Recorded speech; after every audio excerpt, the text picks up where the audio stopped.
মনে হচ্ছে বানু জুলেখা বুদ্ধিমত্তার সঙ্গে এবার সিদ্ধান্ত গ্রহণ করলেন।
পরম করুণাময় ও মহান খোদার নামে শুরু করছি, যিনি মিশরের জনগণের রিজিক দাতা।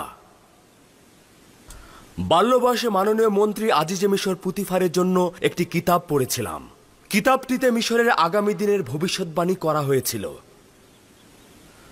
ওই কিতাবটিতে এমনটা লেখা ছিল যে এমন একদিন আসবে যেদিন মিশরের মূল কাঠামোর আমূল পরিবর্তন হবে, ধনী গরিবের নিজস্ব অবস্থানে পরিবর্তন হবে এবং এই ভিন্ন ধারা প্রতিষ্ঠায় রক্তক্ষয়ী সংঘর্ষ হবে। বিত্তশালীরা তাদের সম্পদ, রাজমহল ও গোলামদের হাতছাড়া করবে। আমুন খোদা মিশরের জনগণের ইবাদত থেকে বঞ্চিত হবে, হুকুমত জনগণের মধ্যে ফিরে আসবে এবং জনগণ আমুনের চাইতে শক্তিশালী খোদার ইবাদতে মশগুল হবে। কি বললো শুনি তো? দরুদ খোদা তাআলার নবী ইউজারশিফের উপরে। দরুদ মিশরের নাজাতদাতা। দরুদ দরুদ মিশরের নাজাতদাতার উপর। দরুদ।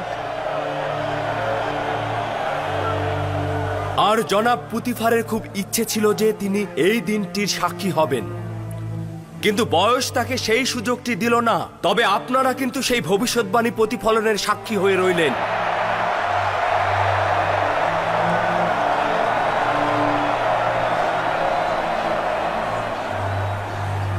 সম্ভবত মিশরের অনেক গণ্যমান্য ব্যক্তির এটা স্মরণে থাকবে যে একদিন একটি বালক কৃতদাসকে কেনার জন্য তেবসে কৃতদাস বিক্রেতাদের ময়দানে সবাই হাজির হয়েছিলেন।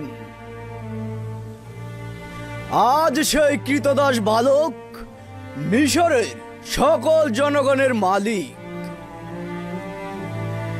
একদিন আপনারা যে ইউজারশিপের মালিক হতে চেয়েছিলেন, আজ সেই আপনাদের সকলের মালিক। হ্যাঁ, আমার মনে আছে ওই দিন পুতিফার ওই বালকটিকে কিনে নিয়েছিল, আর ওই বালক আজকে সকলকে কিনে নিল। যদি তখন জানতাম ওই রকম হবে তাহলে ওকে গলা টিপে মেরে ফেলতাম। কিন্তু এগুলো সবই মহান খোদা তাআলার ইচ্ছা এবং তার কুদরত সকল কুদরতের চাইতে ঊর্ধ্বে। না আমি ইউজারশিপকে এতদিনে মালিক হিসেবে উপলব্ধি করেছি, না নিজেকে গোলাম হিসেবে। কে বলেছে এটা গোলামি? আমরা আজাদ ও মালিক হওয়ার চাইতে এই গোলামিকে 1000 বার গ্রহণ করতে রাজি আছি। দরুদ ইউজারশিপের উপরে। দরুদ দরুদ।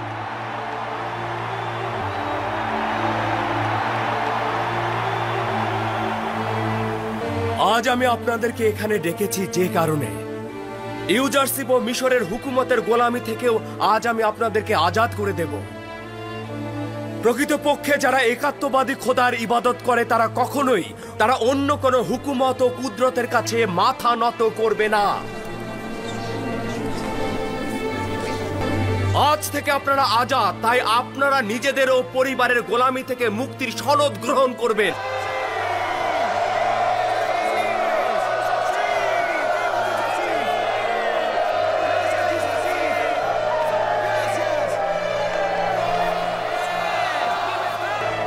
একটি কথা, তবে যারা পূর্বে অন্যের আজাদি কেড়ে নিয়েছিল, যেই সকল ব্যক্তিরা অসংখ্য গোলামের অধিকারী ছিল এবং অন্যের সম্পদ লুটে নিয়ে সম্পদশালী হয়েছিল, সেই সকল পুঁজিবাদীরা গোলাম হিসাবে থেকে যাবে। গোলামির বোঝা তাদের ঘাড়ে চাপিয়ে দেওয়া হবে না। কিন্তু যদি কোনো অন্যায় কাজে লিপ্ত হয় তবে তাদেরকে গোলাম করে রাখা হবে এবং কঠিন শাস্তি দেওয়া হবে। আমি শুধু মিশরের নিপীড়িত জনগণকে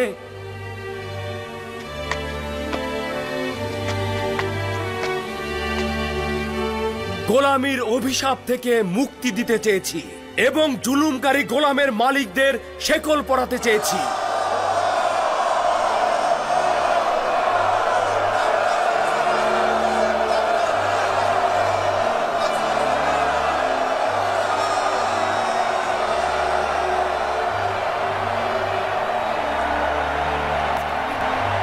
তাহলে এই ছিল মিশরের জনগণকে গোলাম বানানোর রহস্য। জনাব ইউজারসিফের ফরমান কখনোই কোনো কারণ ছাড়া সংগঠিত হয় না। সে কৌশলে ভালো মন্দকে পরস্পর থেকে আলাদা করল। আজিজে মিশরের কথাবার্তা আম্বিয়াদের কথার সাথে সাদৃশ্যপূর্ণ। সে মিশরের নাজাত দানকারী। আগামীকাল থেকে দেশের সকল গুদামের কর্মকর্তাদের কাজ হচ্ছে জনগণকে বিনামূল্যে গম দেয়া। আমার এবং মিশরের হুকুমতের একমাত্র দায়িত্ব হচ্ছে জনগণের ক্ষুধা মেটানো। সেক্ষেত্রে কে আজকে থেকে গোলামি থেকে আজাদ হলো এবং কে হলো না তা দেখা হবে না। আশার কথা, খুব শীঘ্রই এই দুর্ভিক্ষের সমাপ্তি ঘটবে। শুধুমাত্র দুর্ভিক্ষ শেষ হওয়া পর্যন্ত আমরা সবাই গমের সঠিক ব্যবহার করব, যাতে করে আমাদেরকে পুনরায় দুর্ভিক্ষে পড়তে না হয়।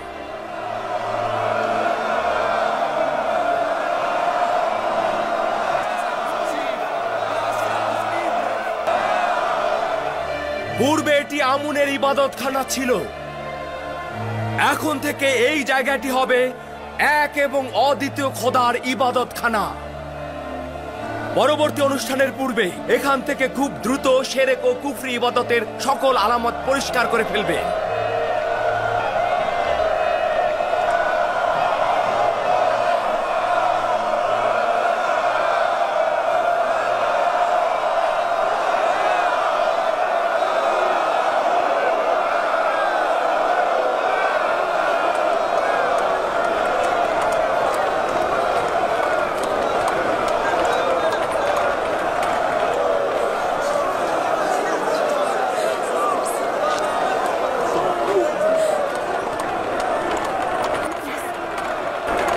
ইউসুফ, ইউসুফ,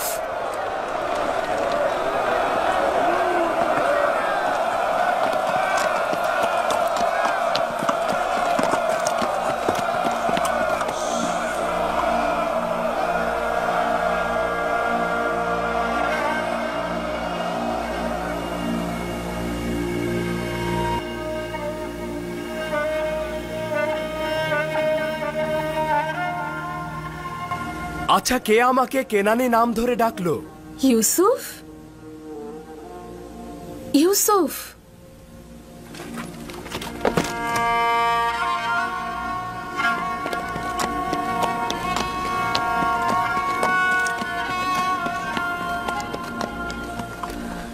জুলেখা,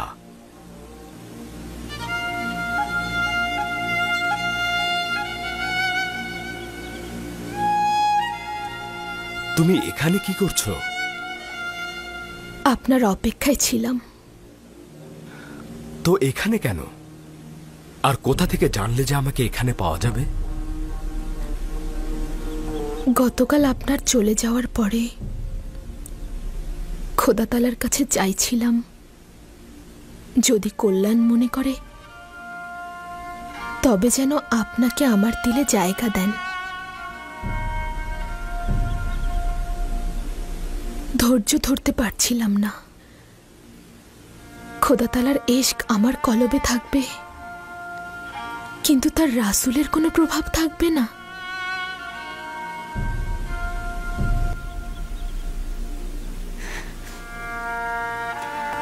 নিয়ত করলাম যে এখানে আসব, যেখানে বছরের পর বছর আপনার সঙ্গে মিলনের আকাঙ্ক্ষার অপেক্ষায় থাকতাম। আমি জানি অপেক্ষা করা কত কঠিন। ওই একাকিত্বের চাইতেও কঠিন ছিল যখন সবাই বলতো, বন্ধ করো, ইউসুফের জন্য আর কতদিন এভাবে অপেক্ষা করবে।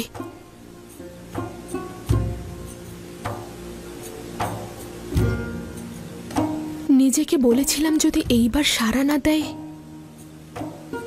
তাহলে দুজনার মিলনে খোদাতালার সম্মতি নেই। কিন্তু সাড়া তো দিয়েছি। আচ্ছা, এই সাড়া দেওয়ার অর্থ কি যৌবনের ইশক পুনরায় জন্ম নেয়া? আমি সাড়া দিচ্ছি, খোদার নবী মিশরের জনগণের ন্যায় আমাকেও গোলাম হিসেবে গ্রহণ করুন। কিন্তু আমি তো আজকে মিশরের সকল মানুষকে আজাদ করে দিয়েছি। আমি আজাদি চাই না,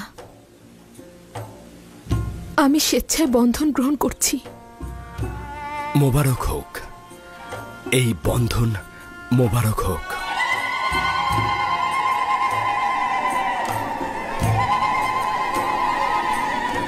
আপনারা সাক্ষী রইলেন, জুলেখা নিজেই বন্ধন গ্রহণ করতে চাইছেন।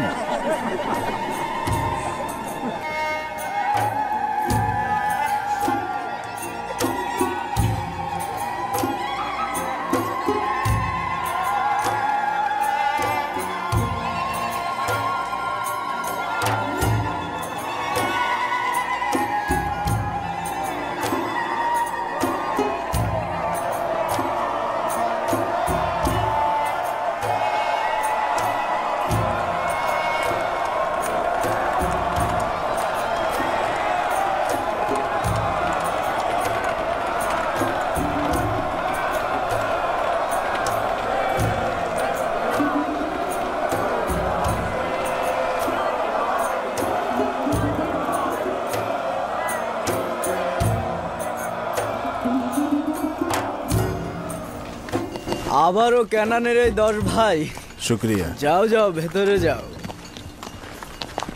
মনে আছে লাবি বলেছিল গোলাম বিক্রেতাদের সরাইখানার কাছে ওকে পাওয়া যাবে?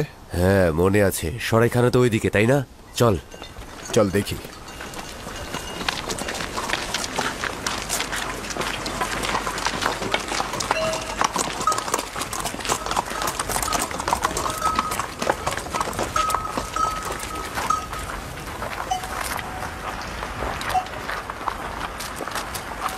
লাবিকে তো দেখছি না। ওটা লাবি? লাবি? লাবি, সালাম ভাই আমার। সালাম ভাইজান লাবি। কেমন আছো ভাই? সালাম। লাবি ভাই আমার। বেনিয়ামিনের কি খবর ভাই? সালাম ভাইজান, বেনিয়ামিনের কি খবর? হ্যাঁ হ্যাঁ, তার খবর আছে, সব পরে বলবো। হ্যাঁ সালাম। হ্যাঁ সালাম। লাবি, বেনিয়ামিনের সাথে তোমার কথা হয়েছে? তার কি খবর? চিন্তা করো না, তার খবর আমার কাছে আছে, সব পরে বলবো। আগে বলো তোমরা কেমন আছো, আব্বাজান কেমন আছে? আব্বাজান এই পত্রটি আজিজে মিশরকে দিয়েছেন, বেনিয়ামিনকে মুক্ত করার জন্য অনুরোধ করেছেন। এই পত্রটি যেভাবেই হোক আজিজে মিশরের কাছে পৌঁছাতে হবে।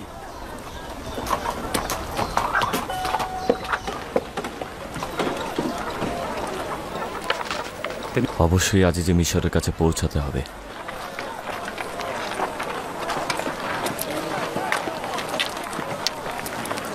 আপনি এখানেই থাকুন, আমরা ফিরে আসছি। আমাদের আবার ভুলে যেও না।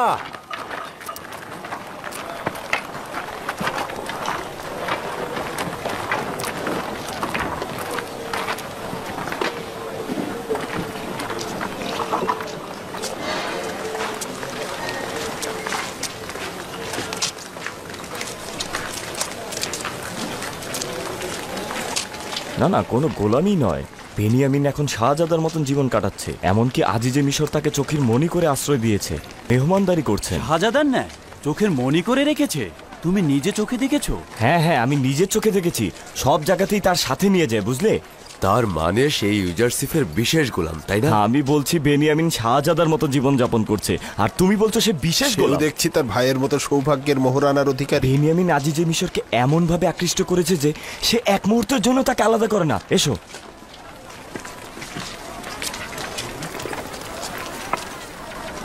আমরা আজিজে মিশরের সঙ্গে দেখা করতে চাই। আমরা আমাদের আব্বাজানের কাছ থেকে পত্র এনেছি। অনুমতি দিন, প্রবেশ করব।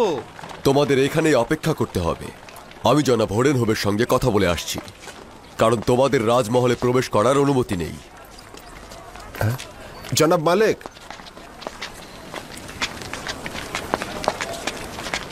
জনাব মালিক, একটু কথা ছিল। আবার দেখছি তোমরা কি চাও এখানে? আজিজে মিশর জনাব ইউজারশিপের সাথে দেখা করতে চাই। আমাদের আব্বাজানের কাছ থেকে একটা পত্র এনেছি। ধারণা করেছিলাম তোমাদের ভাই যে পাপ করেছে তাতে তেবুসে ফিরে আসার মুখ আর তোমাদের থাকবে না।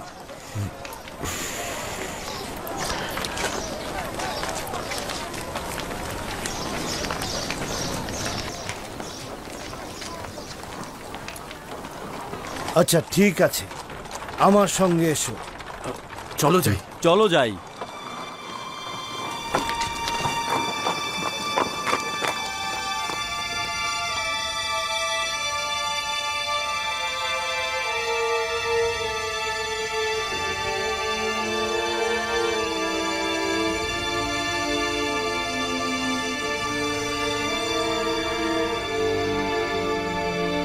মাথা তোলো।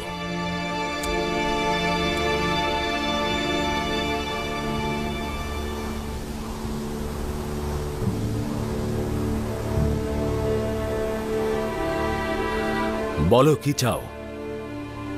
যদিও আমরা আমাদের ভাইয়ের ভুলের কারণে খুবই লজ্জিত, কিন্তু আজিজে মিশরের মহানুভবতার কথা ভেবে আমাদের নিঃস্ব হাতগুলো তার সামনে তুলে ধরতে বাধ্য হয়েছি। কেনানে এখনো দুর্ভিক্ষের মাতাম চলছে। আমাদের কাছে কোনো দেবন নেই, কম কিনবার জন্য কোনো ধরনের মালামালও নেই, আর্থিক পুঁজি খুবই কম। শুধুমাত্র কিছু চামড়া ও পশুর লোম দিয়ে তৈরি সুতো এনেছি। জানি এগুলো খুবই মূল্যহীন। দয়া করে আজিজে মিশর আমাদের এই অল্প পরিমাণ মালের বিনিময়ে এবছর বনি ইসরায়েলের গোত্রকে আপনি নাজাত দেবেন জনাব। খুব ভালো কথা। আদেশ করছি যেন এই দফায় তোমাদেরকে গম দিয়ে দেয়া হয়, কিন্তু এর পরের দফায় তোমাদেরকে কিন্তু পুরো মূল্যই পরিশোধ করতে হবে। শুক্রিয়া। খোদা তাআলা আজিজে মিশরের ছায়া আমাদের উপর সবসময় জারি রাখুক। আরেকটি তাগাত রয়েছে, আশা করছি আজিজে মিশর সেটি কবুল করবেন। বলো, শুনছি। আশা করছি বেনিয়ামিনের বিষয়ে আর কিছু বলবে না। সেই রকমই কিছু। অক্ষমদের পক্ষ থেকে অনুরোধ করছি তাকে যেন আমাদের সাথে যেতে দেওয়া হয়। আমার আব্বাজান তার বিরহ সহ্য করতে পারছেন না।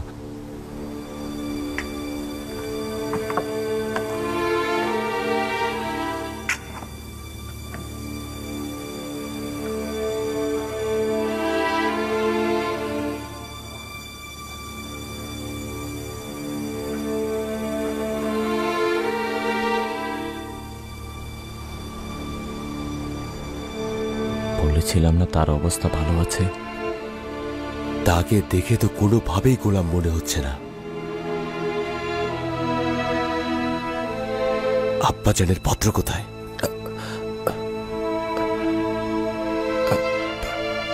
আমাদের অন্ধ পিতা অশ্রুসিক্ত নয়নে আজিজে মিশরের কাছে পত্রটা লিখেছেন। যদি আপনি দয়া করে পড়ে দেখেন। রুদামুন,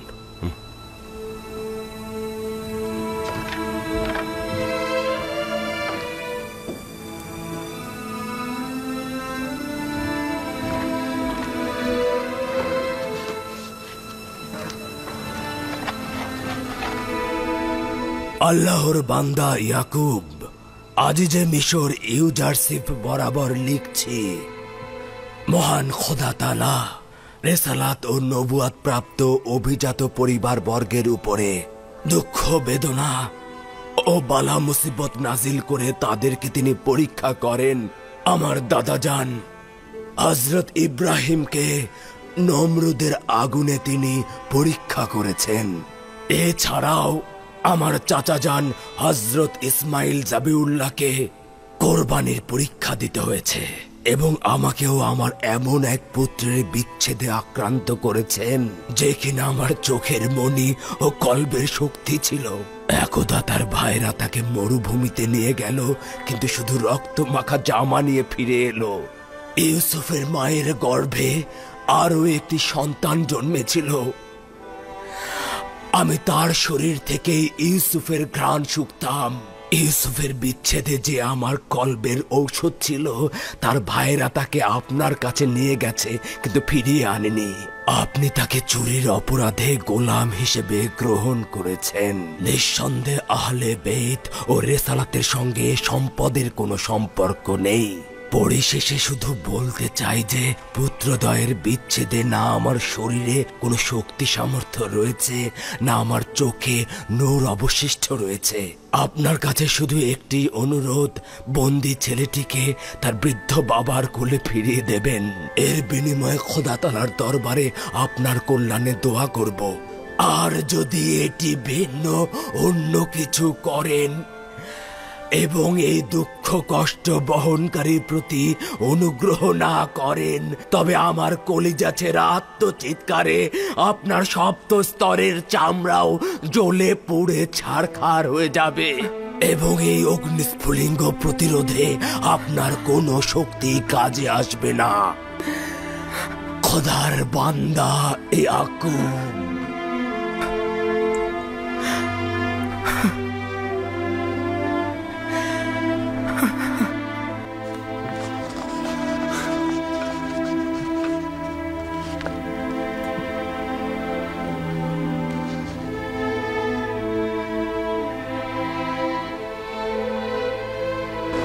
আফসোস তোমাদের জন্য। তোমরা ইউসুফের সঙ্গে কি করেছিলে?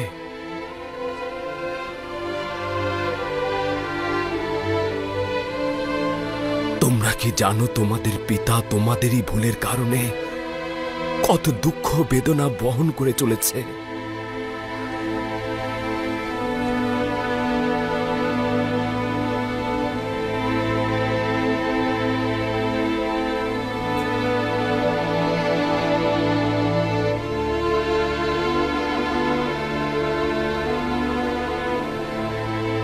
আমার মনে হয় আজিজে মিশরের চেহেনে আমাদের সম্পর্কে খারাপ ধারণা পোষণ করছেন।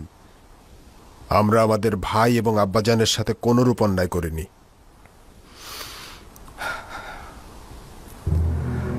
ওই সনদ কি এনেছ?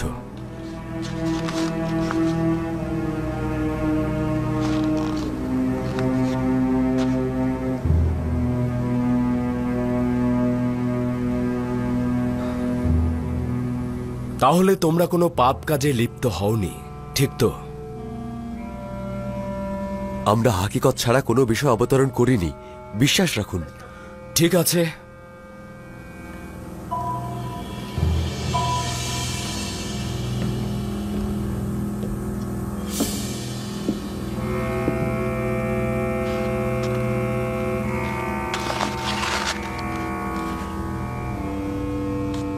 আমরা কেনানের 10 ভাই নিজেদের গোলাম ইউসুফকে মালিক ইবনে জারের কাছে 10 দিরহামে বিক্রয় করলাম।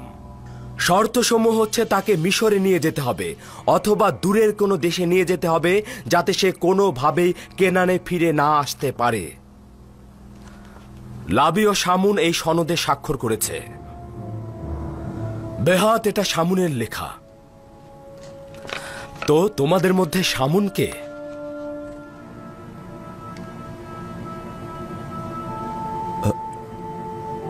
আমি শামুন।